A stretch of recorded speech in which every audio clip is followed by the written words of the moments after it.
Várias pessoas inscritas no meu canal nesses últimos tempos me pediram para eu fazer um vídeo sobre o Dr. Enéas Carneiro, passando a minha visão que eu tenho então sobre este grande político e intelectual brasileiro. E na semana passada, uma pessoa em específico fez um comentário bastante interessante num vídeo que me chamou a atenção e por isso então eu decidi fazer este comentário hoje.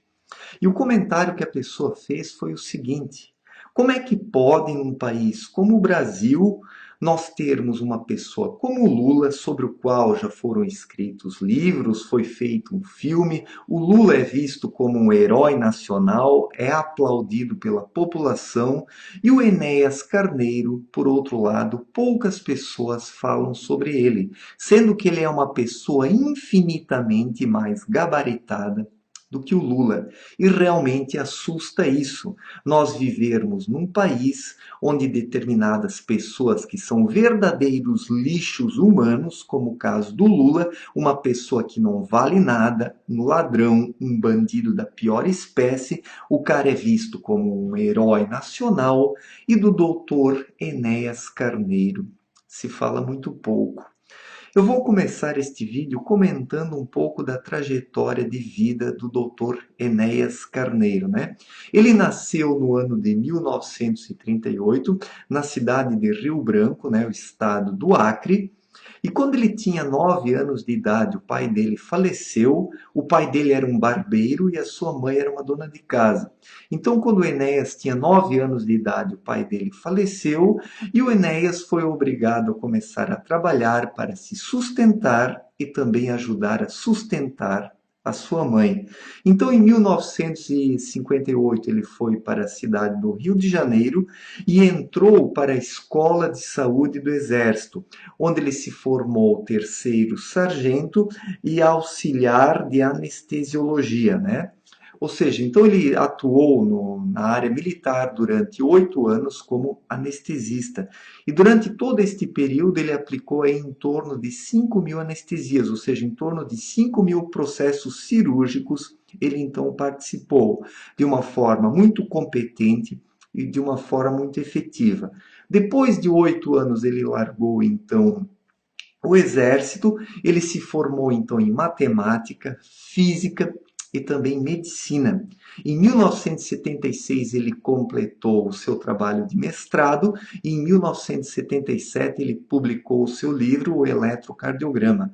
Mas antes desse período ele trabalhou como professor, ele foi proprietário e diretor, né, de uma escola de preparação para o pré-vestibular, ou seja, ele teve uma carreira profissional muito diversificada. Atuou na área de saúde no Exército, atuou como professor, ou seja, ele teve uma grande experiência de vida, começou a trabalhar muito cedo.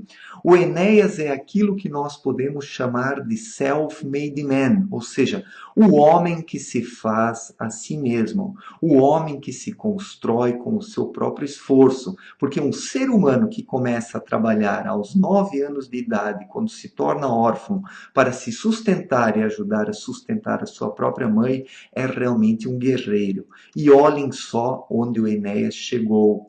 O Enéas participou de 3 eleições presidenciais, 1989, 1994 e 1998. Nas eleições de 1994, ele ficou em terceiro lugar, apenas atrás do Fernando Henrique Cardoso e do Lula. E nesta eleição de 1994 ele conseguiu 4,6 milhões de votos, ou seja, 7% de todos os votos, né, que foi algo realmente muito significativo. E no ano de 2002, então, ele se elegeu como deputado federal, alcançando uma votação de 1,5 milhões de votos, 1,5 milhão de votos, né, que até hoje ainda é um recorde que não foi alcançado por ninguém. Por enquanto, o doutor Enéas Carneiro é o deputado federal mais bem votado do Brasil. E o Enéas é visto como um herói nacional?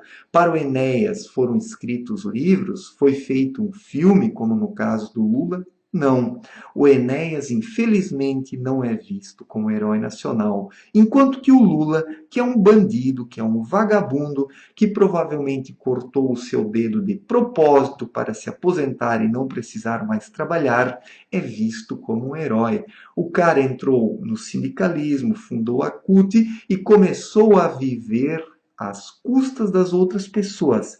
Isso é que resume a história de vida do Lula, um vagabundo que desde cedo viveu às custas de outras pessoas e que chegou à presidência da República e que roubou bilhões e bilhões e bilhões e bilhões. Porque o Lula é realmente um ladrão bilionário, ou quem sabe até trilionário, mas é visto como herói. Mas uma coisa vocês podem ter certeza: conforme o tempo passa, a história vai separando o joio do trigo e os verdadeiros heróis aparecem. Até pouco tempo atrás, Stalin era visto como herói, só que agora a história já começa a provar que ele foi um grande ditador, por mais que a maioria esmagadora dos historiadores seja de esquerda. Mas uma hora a verdade aparece, pois é impossível esconder a verdade para sempre.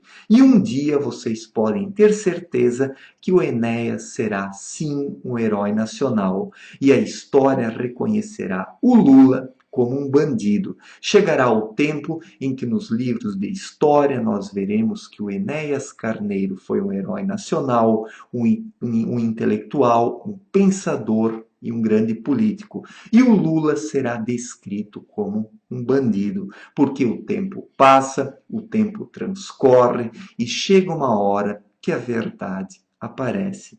Eu achei muito interessante este comentário que a pessoa fez e me pediu para fazer este vídeo, comparando o Enéas e o Lula, né, que são pessoas completamente diferentes, pessoas antagônicas. O Enéas, que é o verdadeiro herói, e o Lula, que é o bandido. Mas, infelizmente, até os dias atuais, é o Lula que figura como o herói. Mas vocês podem ter certeza que isso não será para sempre. Chegará o momento em que a história mostrará a verdade dos fatos e as gerações sequentes verão quem foi Enéas Carneiro e quem foi Luiz Inácio Lula da Silva, o maior bandido e vagabundo que este país já teve. E a história vai se encarregar de mostrar isso para as gerações futuras. Valeu, gente. Um forte abraço e até a próxima.